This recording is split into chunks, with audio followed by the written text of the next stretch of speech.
Alright everybody, this is going to be a recipe for slow cooker chili. I'm making mine in a 5-quart chili, or 5-quart crock pot. And the ingredients that goes into this chili is 2 pounds of cooked ground beef, drained. I used this ground beef in the shepherd's pie last night, so it's going in the chili today. That way you have zero waste. So 2 pounds of ground beef. You're going to use 1 big can. This is a 28 fluid ounces, or 796 milliliters of diced tomatoes, undrained. You want the juice in that. Pasta sauce, and I just use that until it's like got a good consistency. It does say 8 ounces, but I think you need more than 8 ounces. So I'm just going to kind of mix it up. I'm using 2 cans of red kidney beans. One is an organic kind and another is a blue menu. It was just whatever I had in the pantry. I also, it says to add onions, but because my husband doesn't like onions, I can get away with using an onion soup mix. It kind of does the same thing. So I'm adding just kind of half a pack of that. And again, it's just because he doesn't actually like cut up onions. But if you have a family that doesn't mind them, use diced onions, much better. Chili powder, you're going to do 2 tablespoons, and then salt and pepper, and that's just to taste, you know, whatever you kind of think you might want.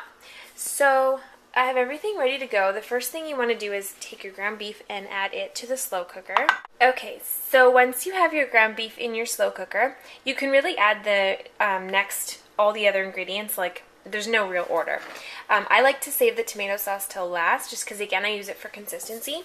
So you're going to take your can of diced tomatoes, and we're going to pour that whole can in. Whole thing in there.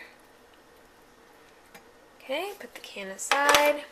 I'm going to go ahead and add my onion soup mix. Okay.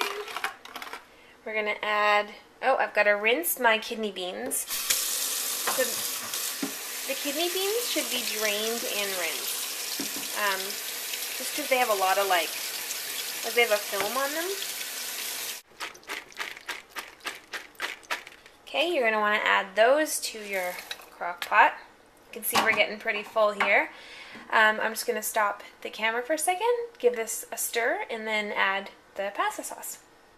So what I've decided to do is actually transfer this to a bowl. It's too hard to stir in the crock pot sometimes, so I transferred it to a bowl. I'm going to finish all my mixing here. I'm going to go ahead and add some of the pasta sauce. Again, start small, because again, you don't want it to be too runny and that more like a spaghetti sauce.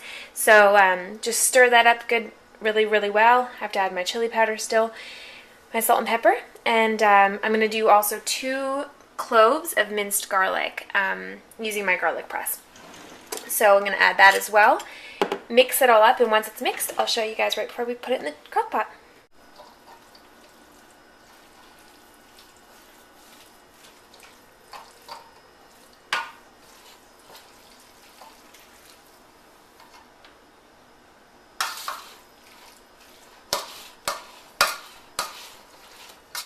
Alright, so now we've got everything in our mixing bowl, and I've just added some salt and pepper, so we're just going to give this another little stir.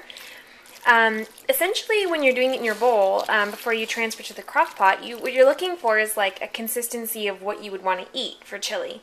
So if it's too runny, well, at that point you've probably gone too far. But if it's too dry, then what you want to do is just keep adding that pasta sauce until it gets to the consistency you're looking for. Once it's all good and mixed up, then what you want to do is transfer it to your crock pot, and you're going to just put it on low. It needs a minimum of 4 hours on low, because again, your hamburger's already cooked. It's just to kind of let all the flavors come together. Minimum 4 hours on low, but you can leave it right up until like 6-8 hours. Obviously the longer, it's not going to hurt it. I mean, if you go like 10, then you're another story. But so I'll show you the chili as soon as I get it in the crock pot, and yeah, this is going to be yummy. I cannot wait to eat it. Alright, so once your chili is in your slow cooker, you're just going to want to put the lid on it, put it on low, and leave it there until you're ready to serve it. So right now it's 12:20, and everyone gets home around 5:30. So it'll be cooking for a good 5 hours before we eat it. So I'm excited.